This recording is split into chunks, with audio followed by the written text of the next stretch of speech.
एक ग्राह ने उसका पांव पकड़ लिया, सरोवर के भीतर खींचकर ले जा रहा था। उस ग्राह ने मानो आज उस गजेंद्र के काल का रूप धारण कर लिया हो। तिल भर सूंड बची थी मात्र, पूरा शरीर लगभग डूब चुका था। अपने सहयोगियों को याद किया, अपनी शक्ति का सामर्थ्य का स्मरण किया, खूब ताकत लगाई।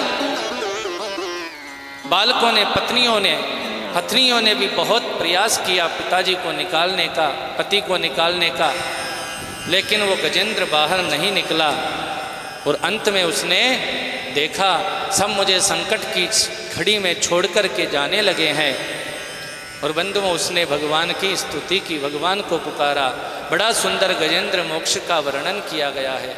एवं व्यवसितो बुद्ध्या समाधाय मनोरथी जजाप परमं जाप्यं प्राग जगमन्यनुशिक्षितम। भगवान गरुड़ पर आरूढ़ होकर के आए। गरुड़ारूढ़ भगवान को देखा है गजेंद्र ने। सौंता सरश्रुबलेन गृहीत आर्तो दृष्ट्वा गरुत्मति हरिम खौपात चक्रम उत्क्षिप्य सांबुज करम गिरिमाह कृच्छा नारायणाखिल गुरो भगवन नमस्ते। अपने सुदर्शन चक्र से ग्राह का सिर धड़ से अलग कर दिया, गजेंद्र को उबार लिया। बोलिए भक्तवत्सल भगवान की जय। और इसी अष्टम स्कंद में समुद्र मंथन की कथा का वर्णन किया गया है। एक बार की बात है, दुर्वासा मुनि का अपमान कर दिया, भगवान की प्रसादी माला का अपमान किया। इंद्र ने, इंद्र को स्वर्ग से हीन होने का श्राप दे दिया दुर्वासा मुनि ने। त्रिलोकी पर राक्षसों का आधिपत्य हो गया, राक्षसों का अधिकार हो गया। भगवान की शरण में जब आए, भगवान ने कहा समुद्र में 14 प्रकार के रत्न हैं, उसमें अमृत भी रखा है। इस अमृत को प्राप्त करने के लिए तुम उद्योग करो, राक्षसों की सहायता लो। पूरी बात समझाई भगवान ने देवताओं को। देवता राक्षसों के पास में आते हैं, राक्षस सहयोग देने के लिए तैयार हो गए। सज्जनों, वासुकी नाग को देवताओं और राक्षसों ने रस्सी बनाया समुद्र मंथन के लिए। मंदराचल पर्वत को रई बना करके समुद्र मंथन प्रारंभ करने लगे। समुद्र मंथन का मतलब होता है सज्जनों मनोमंथन। अमृत के लिए प्रयास किया गया था, परंतु अमृत तो निकला नहीं, सबसे पहले जहर निकला। व्यापी हाला हलम विषम। समुद्र मंथन की कथा का तात्पर्य है मनोमंथन। जब हम मनोमंथन करना प्रारंभ करते हैं, हमारे हृदय में भी अमृत तत्व छुपा है। और भीतर जब मनोमंथन करते हैं तो सर्वप्रथम जन्म जन्मांतर की जो वासनाएं हमारे हृदय में विराजमान हैं, छुपी हुई हैं, इन वासनाओं का जहर हमें सर्वप्रथम दिखाई देता है। भोलेनाथ की कृपा से इस संकट का निवारण हुआ। बाबा ने अपने कंठ में उस गरल को, उस विष को धारण किया। 14 प्रकार के रत्न निकले सज्जनों। श्रीमणि, रंभा, वारुणी, अमी, शंख, गजराज, कल्पद्रुम, शशि शेखर, धनवंतरी, विश्वव्याज। सुंदर सी स्त्री प्रकट हुई, साक्षात लक्ष्मी देवी। देवता चिल्लाने लगे हम लेंगे, राक्षस बोलते हैं हम लेंगे। लक्ष्मी देवी ने सबको फटकार लगाई, बोले शांति से लाइन लगा करके बैठ जाओ, मेरा स्वयंवर होगा, मेरी इच्छा से मैं वरण करूंगी। एक तरफ देवताओं की लाइन लग गई, एक तरफ राक्षसों की पंक्ति बैठी है, एक तरफ साधु महात्मा बैठे हैं। देवताओं की ओर लक्ष्मी जी ने देखा, विचार किया, है तो बड़े धर्मात्मा परंतु बड़े डरपोक हैं, मेरे स्वामी नहीं हो सकते। राक्षसों की ओर देखा, विचार किया लक्ष्मी जी ने, है तो बड़े वीर परंतु अधर्मी हैं। संतों की पंक्ति में दृष्टिपात भी नहीं किया लक्ष्मी जी ने। और जो लोग समुद्र मंथन में जिनका कोई योगदान नहीं था, मात्र देखने के लिए गए थे कार्यक्रम को, वो भी उन लाइनों में, पंक्तियों में जाकर बैठ गए। हो सकता है हमारा ही नंबर आ जाए। परंतु लक्ष्मी जी ने तो वरमाला सबके पीछे बैठे हुए भगवान नारायण के गले में डाल दी। सब टुकुर टुकुर देखने लगे। दुल्हन ले गए लक्ष्य निवासा, भगवान लक्ष्मी नारायण हो गए। लक्ष्मी जी नारायण के साथ ब्याही। और बंधुओं, अनेक रत्न निकले। अच्छे श्रवा घोड़ा राजा बलि को दे दिया गया, कल्प वृक्ष स्वर्ग में भेज दिया गया, ऐरावत हाथी को देवराज इंद्र को दे दिया, चंद्रमा शिवजी को दे दिया, कौस्तुभ मणि भगवान नारायण को अर्पण कर दी। गौ माता के 5-5 रूप समुद्र मंथन से प्रकट हुए। और सज्जनों, सबसे अंत में अमृत का कलश लेकर धन्वंतरी भगवान प्रकट हुए। राक्षसों ने सोचा लाइन लगाने के चक्कर में वो लक्ष्मी हाथ से छूट गई, अब लाइन लगाने का चक्र खत्म। तुरंत दौड़े हैं राक्षस और धन्वंतरी भगवान के हाथ से ही वो अमृत का कलश छुड़ा लिया और अनंत आकाश में लेकर उड़ गए। देवता टुकुर टुकुर देखने लगे, भगवान से प्रार्थना की, विनती की। भगवान नारायण ने मोहिनी अवतार धारण किया, राक्षसों की बुद्धि भ्रमित कर दी। भगवान ने ऐसी मति खराब की, सारा का सारा अमृत देवताओं को पान करा दिया। सूर्य चंद्रमा के बीच में राहु दैत्य आकर बैठ गया। भगवान ने अमृत पान करने के बाद उसका सिर धड़ से अलग किया, परंतु उस भगवान ने विचार किया अमृत पी चुका है, ये मरेगा नहीं। और नवग्रहों में स्थान मिला राहु केतु को। और बंधुओं, मोहिनी रूप को देखने के लिए बाबा महादेव भी पधारे। बड़ा सुंदर अद्भुत रूप धारण किया मोहिनी। और इधर राक्षसों के राजा बलि ने अपने गुरु शुक्राचार्य जी से निवेदन किया, अब तो राक्षसों ने अमृत पान का जो अवसर था वो भी गंवा दिया। गुरुजी, देवताओं ने सारा अमृत पी लिया छल कपट से, अब क्या होगा हम लोगों का। शुक्राचार्य जी बोले, स्वर्ग पर अपना आधिपत्य जमाना चाहते हो तो हे बलि, धर्म करो, यज्ञ करो।